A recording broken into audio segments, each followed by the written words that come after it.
नमस्कार. आज आपण बोलणार आहोत रणजित देसाईंच्या राधेबद्दल. खूप गाजलेली कादंबरी आहे ही.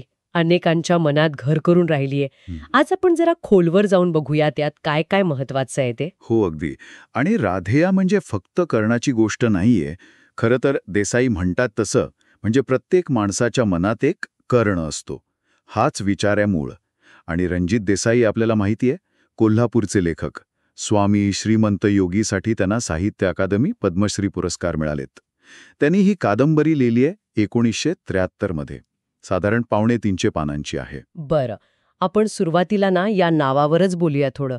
राधे म्हणलं की पटकन कृष्णाची राधा आठवते, पण तसं नाहीये, बरोबर? अगदी अगदी बरोबर. कर्णाचा सांभाळ केला तो राधा आणि अधिरथ या सूत दाम्पत्याने, म्हणजे कुंतीपुत्र असूनही. तर सांभाळणाऱ्या आईच्या नावावरून त्याला लोक राधेय म्हणायचे, आदराने. अच्छा, म्हणून राधेय. हो, देसाईंनी हे नाव वापरून त्याच्या जन्मापासूनच्या वेगळेपणावर आणि त्याच्या ओळखीच्या प्रश्नावर भर दिलाय. आणि कादंबरीची जी मांडणी आहे ती पण नेहमीसारखी नाहीये असं वाटतं. सुरुवात कुठून होते? नाही, पारंपरिक नाहीये. सुरुवात होते कृष्णा आणि कर्णाच्या भेटीपासून. चंपानगरीतली भेट. आणि मग महाभारतातल्या घटना येतात. द्रौपदी स्वयंवर, द्यूत, वस्त्रहरण, वनवास, युद्धसुद्धा. पण गंमत म्हणजे हे सगळं कर्णाच्या दृष्टिकोनातून येतं. त्याच्या मनात काय चाललंय, त्याच्या भावना काय आहेत. हो, म्हणजे आपल्याला त्याचा पर्स्पेक्टिव्ह मिळतो. अगदी.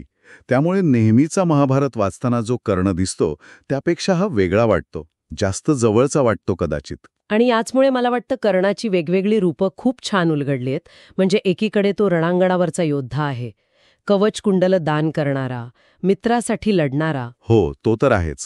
पण त्याचबरोबर वृषालीबरोबर असतानाचा तो प्रेमळ नवरा, दुर्योधनाचा निष्ठावान मित्र, कृष्णाशी बोलतानाचा तो तत्वज्ञानी माणूस, किंवा अगदी एकटा नदीकाठी विचार करणारा कर्ण.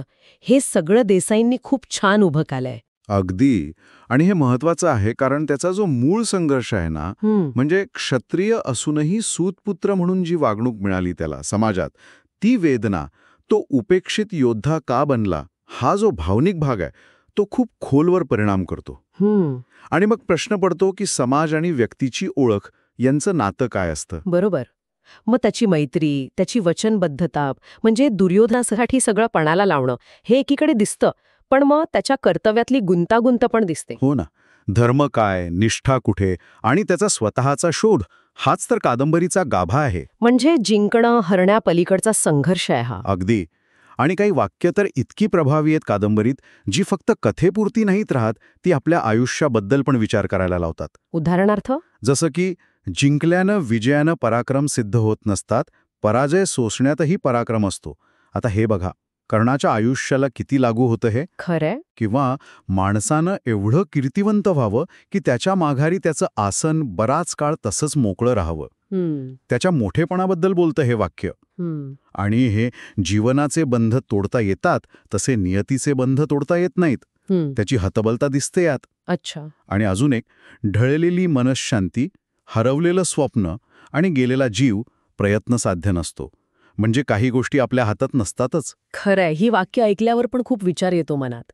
राधे वाचल्यावर कर्णाबद्दल सहानुभूती वाटतेच, पण एक प्रकारचा आदर पण वाटतो.